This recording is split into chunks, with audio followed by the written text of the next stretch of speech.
Hey everyone, welcome to the patch preview for League of Legends.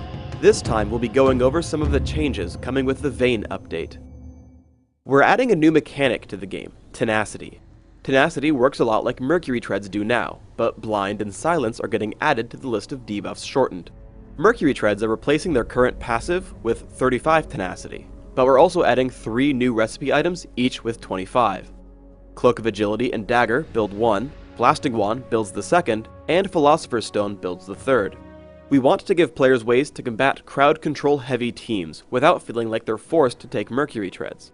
This should increase item diversity and help make other boots feel better.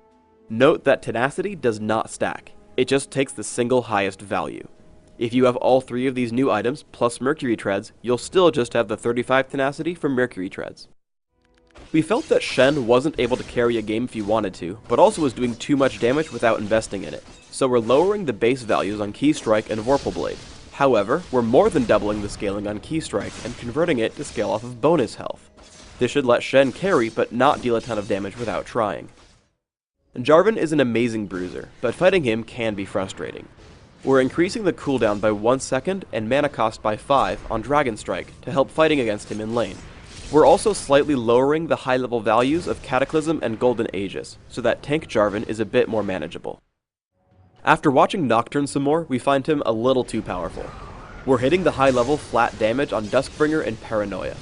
We think that both these abilities are still satisfying even without dealing tons of damage, and we want to incentivize Nocturne to build damage items to deal damage instead of tank items while relying on the base damages on his abilities.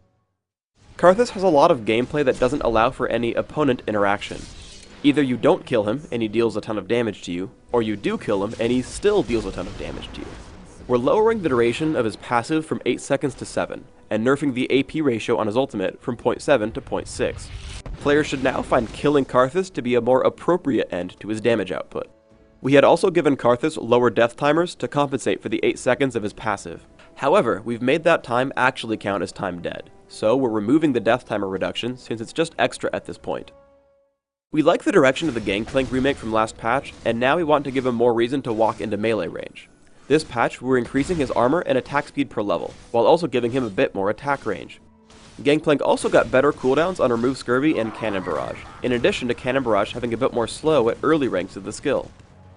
We have 2 big item changes coming into this patch.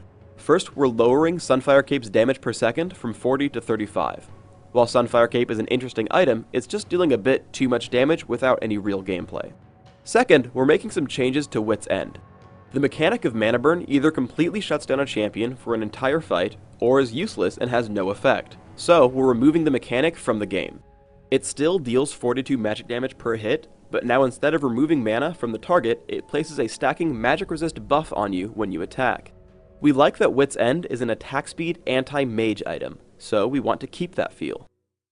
Thanks for tuning in to this episode of the Patch Preview. Please subscribe to the Riot Games YouTube channel up top, and leave us a comment below on how we can improve this series.